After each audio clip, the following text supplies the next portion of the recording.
नमस्कार। आज के इस पाठ में हम संवाददाता सम्मेलन और साक्षात्कार पर बात करते हुए आज साक्षात्कार पर बात करेंगे और बाद में हम साक्षात्कार और प्रेस कॉन्फ्रेंस में क्या अंतर है इस पर बातचीत करेंगे। पहले हम साक्षात्कार पर बात करते हैं। साक्षात्कार शब्द अंग्रेजी के इंटरव्यू का हिंदी रूपांतर है। मूल अंग्रेज शब्द इंटरव्यू दो शब्दों इंटर प्लस व्यू से बना है। इंटर शब्द का अर्थ होता है आंतरिक और व्यू शब्द का अर्थ है देखना। इस प्रकार साक्षात्कार का शाब्दिक अभिप्राय आंतरिक रूप से देखना होता है।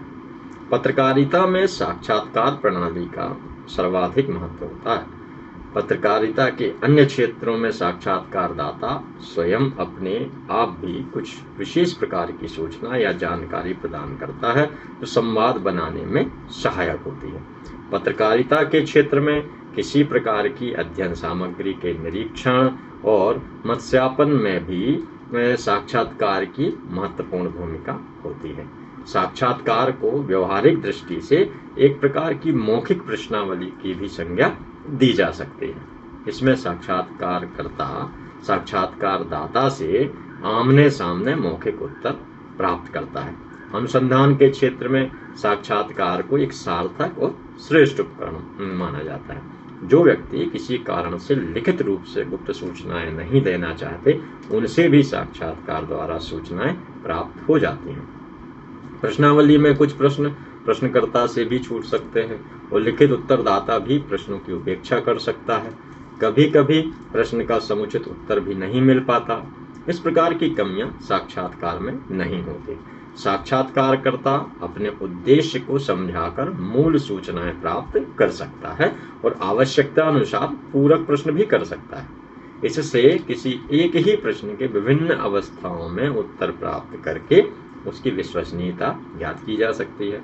साक्षात्कार से अनुसंधानकर्ता अशिक्षितों, बच्चों, अल्प बुद्धि वालों अथवा भाषा को कम समझने वालों से भी अपेक्षित उत्तर प्राप्त कर सकते हैं। इसलिए अनुसंधानकर्ता साक्षात्कार प्रणाली का अधिकाधिक उपयोग करते हैं। यदि एक अनुसंधानकर्ता पत्रकार यह जानना चाहता है किसी स्थिति, समस्या, घटना अथवा तटस्थ के संबंध में लोग क्या अनुभव करते हैं, क्या स्मरण करते हैं, उनके उद्वेग, प्रेरणाएं और क्रियाएं, प्रतिक्रियाएं क्या हैं, तो उनका साक्षात्कार करके ही ज्ञात किया जा सकता है। साक्षात्कार के समय औपचारिकता का पर्दा भी अनुसंधान की प्रामाणिकता में बाधक होता है। साक्षात्कार केवल दो व्यक्तियों, साक्षात्कर्ता और साक्षात्कारदाता के आमने सामने मिलने बैठने तक ही सीमित नहीं रहता है, अपितु प्रत्यक्ष या अप्रत्यक्ष रूप से उनमें परस्पर उत्तेजना या सहयोग जैसी कुछ भावनात्मक अनुक्रियाएं भी आरंभ हो जाती हैं। एक अनुभवी साक्षात्कारकर्ता साक्षात्कार के समय अपने प्रश्नों के उत्तर प्राप्त करते समय उत्तरदाता की अभिव्यक्तियों, प्रेरणाओं, इच्छाओं, तनाव तथा आर्थिक, सामाजिक, पारिवारिक या राजनीतिक पर्यावरण के प्रभाव का भी अध्ययन करता है। कभी कभी उसके अध्ययन का मूल उद्देश्य उसके प्रश्नों में निहित न होकर उत्तरों के समय सक्रिय होने वाली किन्हीं मन स्थितियों से भी संबंधित होता है। साक्षात्कारकर्ता वस्तुनिष्ठ तथ्यों जैसे आर्थिक स्थिति, संतान संख्या, वायु इत्यादि तक ही सीमित न रहकर उसके व्यक्तित्व, प्रवृत्तियों, राग द्वेषों का भी पता लगाता है। ऐसी जानकारी उत्तरदाता की शारीरिक क्रियाओं और वार्तालाप के द्वारा प्राप्त हो जाती है। साक्षात्कारकर्ता समय सीमा का ध्यान रखते हुए ऐसे प्रश्न करना उचित नहीं समझता जिनके उत्तरों की जानकारी अन्य और कहीं से भी प्राप्त हो सकती है। साक्षात्कार विधि से अनुसंधान कार्य करने वाले पत्रकार को अपने सामान्य व्यावसायिक साक्षात्कारों के लिए अपेक्षित सभी गुणों से युक्त होना चाहिए। इसके अतिरिक्त उसे अपने अध्ययन की आवश्यकताओं के अनुरूप परिणाम प्राप्त करने के लिए पूर्ण तैयारी करना चाहिए। सर्वप्रथम पत्रकार को यह निश्चित कर लेना चाहिए कि उन्हें किन किन बातों पर विशेष जोर देना है और किन किन दिशाओं की ओर साक्षात्कारदाता को ले जाना है। इस प्रकार के निश्चय का लाभ तब होता है जब साक्षात्कारदाता मुख्य विषय से बहुत दूर हट जाता है। ऐसी स्थिति में अनुभवी साक्षात्कारकर्ता उत्तरदाता को अपने मूल विषय पर लाने में सफल होता है। अपरिचय की स्थिति को समाप्त करने के लिए अनुसंधानकर्ता या अनुसंधान आयोजित करने वाली संस्था की ओर से एक पूर्व सूचना पत्र साक्षात्कारदाता को भेजा जा सकता है। अनुसंधानकर्ता स्वयं भी अपना प्रामाणिक परिचय पत्र या यथा समय उपस्थित कर सकता है। अब हम जानेंगे कि साक्षात्कार के प्रकार कितने होते हैं। तो अब देखेंगे, पहला होता है कारक परीक्षक साक्षात्कार। कार्य और उद्देश्य के अनुसार साक्षात्कार के हम प्रकार जानेंगे। इसमें पहला है कारक परीक्षक साक्षात्कार। इस प्रकार के साक्षात्कार किसी गंभीर समस्या का या घटना के कारणों का पता लगाने के उद्देश्य से किए जाते हैं, जैसे हड़तालों, शिक्षित बेरोजगारी, अनुशासनहीनता इत्यादि के कारणों का पता लगाना। दूसरा होता है उपचार साक्षात्कार। इस प्रकार के साक्षात्कार का उद्देश्य किसी समस्या के समाधान के लिए उपयुक्त सुझावों की जानकारी प्राप्त करना होता है, जैसे समाजशास्त्रियों, अर्थशास्त्रियों, शिक्षाविदों, जेल अधिकारियों, न्यायाधीशों से समय समय पर किसी समस्या के समाधान के उपाय ज्ञात करना। तीसरा होता है अनुसंधान साक्षात्कार। इस प्रकार का साक्षात्कार किन्हीं विषयों या घटनाओं से संबंधित तथ्यों या कारकों की जानकारी के उद्देश्य से किया जाता है। ऐसे साक्षात्कार में प्रश्नों को पहले से ही निर्धारित कर लिया जाता है।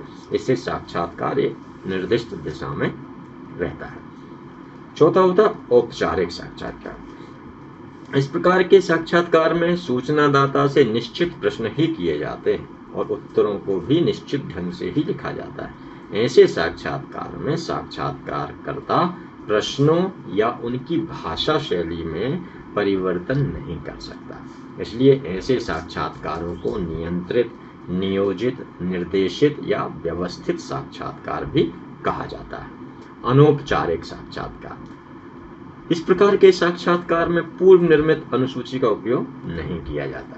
समाचारकर्ता को प्रश्नों के क्रम, शब्दावली तथा आकार प्रकार के बदलने या घटाने बढ़ाने की स्वतंत्रता रहती है। साक्षात्कार देने वाला किसी वर्णन या कहानी के रूप में अपनी बात कहता है। उसमें से साक्षात्कारकर्ता अभीष्ट बातें ग्रहण कर लेता है।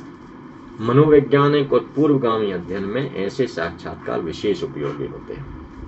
व्यक्तिगत साक्षात्कार। इस प्रकार के साक्षात्कार में एक ही व्यक्ति से संपर्क किया जाता है। इसमें कभी कभी द्विपक्षीय प्रश्नोत्तर भी होते हैं। ऐसे साक्षात्कार में समय अधिक लगता है और प्रश्नों के उत्तर लिखने तथा उनका विश्लेषण करने में भी पक्षपात की संभावना रहती है। इन दोषों के बावजूद ऐसे साक्षात्कार से उत्तर अधिक स्पष्ट किए जा सकते हैं तथा भावनात्मक और विवादात्मक प्रश्नों के उत्तर भी प्राप्त हो जाते हैं। भावनाओं के उत्तेजन से मिलने वाली सूचनाएं प्राप्त करना भी संभव है। अगला है समूह साक्षात्कार।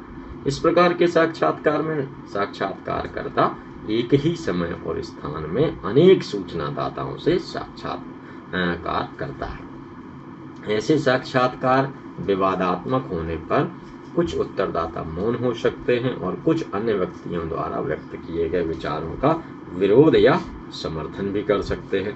ऐसे साक्षात्कार में उत्तरदाता की व्यक्तिगत स्वभाव, दृष्टिकोण, भावना या विचारधारा का पता नहीं लग पाता। गोपनीयता भी नहीं रहती। प्रायः इनके उत्तर एक दूसरे के प्रत्युत्तर या प्रतिक्रिया जैसे हो जाते हैं।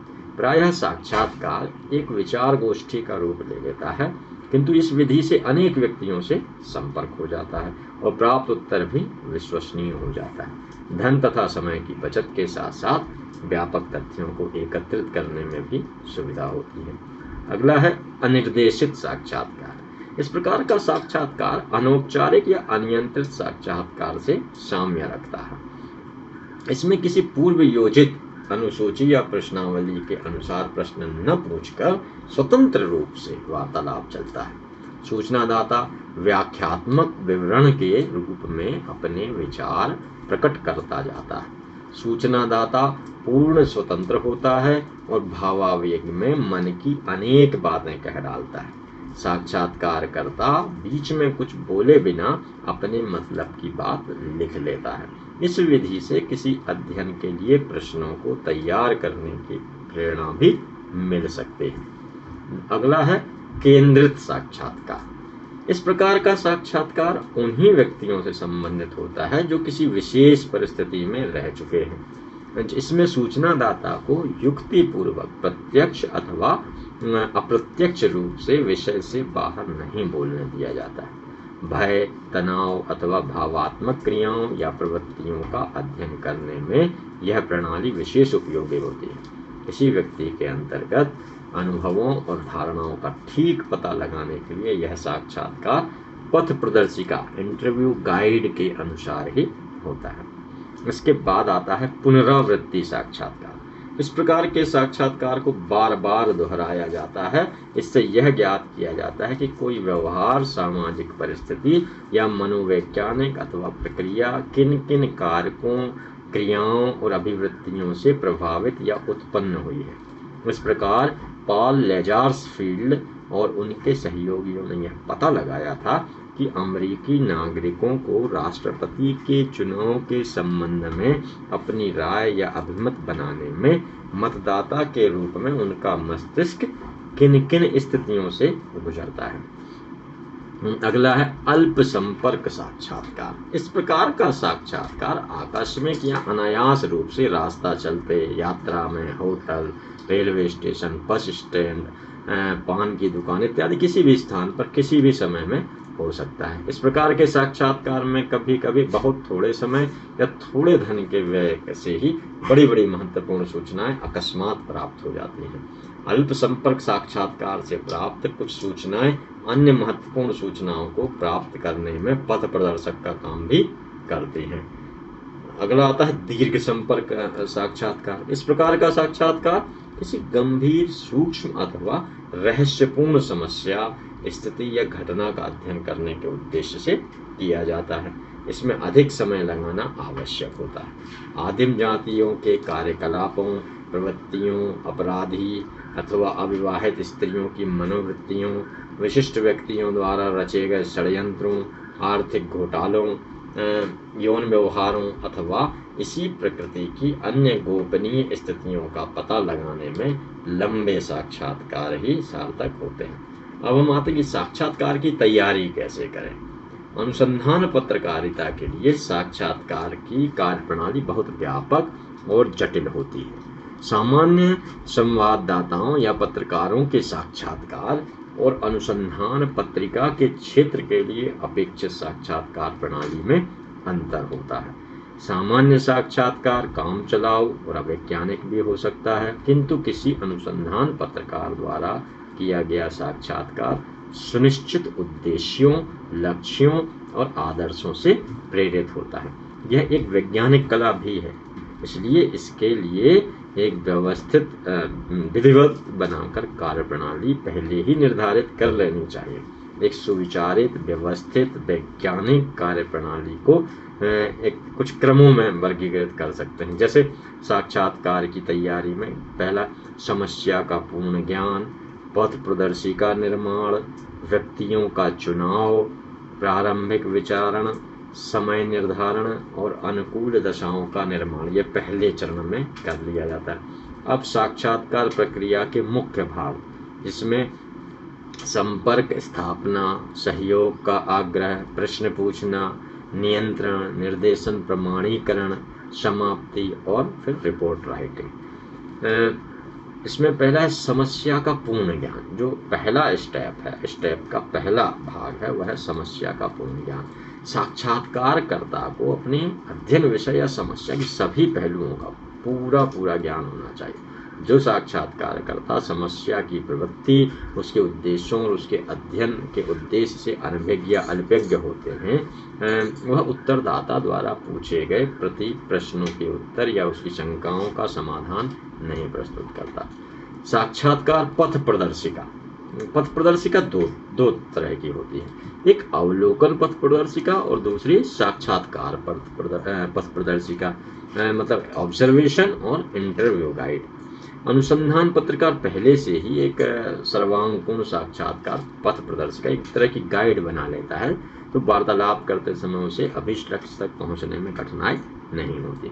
इसमें साक्षात्कार के समय अपेक्षित सावधानियों और निर्देशों का भी उल्लेख रहता है। इस तरह की गाइड के अनुसार इससे क्या लाभ होते हैं? इससे साक्षात्कारकर्ता का ध्यान अध्ययन के मुख्य तत्वों की ओर केंद्रित किए रहना। दूसरा होता है कि एक या अनेक साक्षात्कारों के द्वारा तुलनात्मक सामग्री प्राप्त करने में सहायता, सामग्री के विश्लेषण के लिए अपेक्षित एक सी इकाइयों को संकलित करने या पूर्व कल्पना की परीक्षा करने में सहयोग देना, जीवन इतिहासों के गणनात्मक आधारों के अनुकूल विशिष्ट प्रकार के ठोस तथ्यों और विस्तृत सूचनाओं के संग्रह के लिए अभिप्रेरित रखना। तो ये लाभ इसके होते हैं जब आप ऑब्जर्वेशन गाइड या इंटरव्यू गाइड बना के चलते हैं। तीसरा, व्यक्तियों का चुनाव। अब साक्षात्कार देने वाले व्यक्तियों का चुनाव अध्ययन की समस्या और अध्ययन पद्धति को ध्यान में रखकर किया जाता है। चुनाव ऐसे व्यक्तियों का किया जाना चाहिए जो विषय के जानकार हों और अधिक विश्वसनीय सूचना दे सकने की स्थिति में हो। फिर है प्रारंभिक विचार। किसी भी प्रकार का साक्षात्कार प्रारंभ करने के पूर्व साक्षात्कार का उद्देश्य, साक्षात्कारदाता की योग्यता, निवास स्थान, व्यवसाय, स्वभाव, अवकाश का समय, दृष्टिकोण आदि की बातों का पूर्वानुमान लगा लेना चाहिए।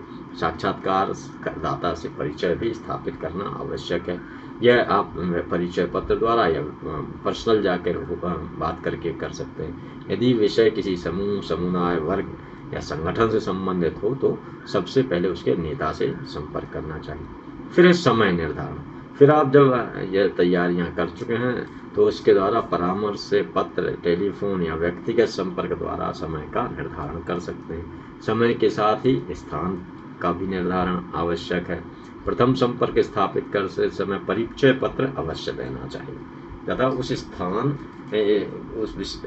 उस स्थिति में विशेष महत्व रखते हैं जब सूचनाएं सबकी उपस्थिति में प्रत्येक समय देना संभव नहीं होता। फिर अनुकूल दशाओं का निर्माण। साक्षात्कारकर्ता को कभी कभी अपने अध्ययन के लिए साक्षात्कारदाता को अनुकूल दशाओं में लाना पड़ता है। इसके लिए साक्षात्कारकर्ता को सामान्य मनोवैज्ञानिक उपायों का व्यवहार करना चाहिए। फिर है संपर्क स्थापना। व्यवहारिक दृष्टि से संपर्क स्थापना को भी साक्षात्कार का प्रथम सोपान कहा जाता है। संपर्क सदैव निर्धारित समय और स्थान पर ही करना चाहिए। साक्षात्कारदाता से उपयुक्त अभिवादन के साथ मिलते हुए यदि परिचय पत्र हो तो परिचय पत्र या मौखिक रूप से परिचय देना चाहिए। साक्षात्कार देने वाले से इस प्रकार संपर्क में अपना उद्देश्य स्पष्ट करना चाहिए कि उसके मन में किसी प्रकार की औपचारिकता या संदेह न रहे। साक्षात्कार का प्रारंभ। साक्षात्कार के प्रारंभ में कुछ कुशल क्षेम जैसे प्रारंभिक वार्तालाप करने के पश्चात अपने मूल विषय से संबंधित प्रश्न पूछना चाहिए। मतलब सामने वाले को एक तरह से रिलैक्स करना चाहिए और किसी प्रकार की विवाद की स्थिति से बचना चाहिए। बीच बीच में कुछ उत्साहवर्धक वाक्य भी बोल देने चाहिए। कई बार साक्षात्कारकर्ता के मस्तिष्क को संतुलित बनाने, अनुभवों, विचारों को अप्रत्यक्ष रूप से स्मरण कराने में भी सहयोग देना चाहिए। इनसे व्यक्तिगत या रहस्यपूर्ण बातों से संबंधित प्रश्न नहीं करना चाहिए।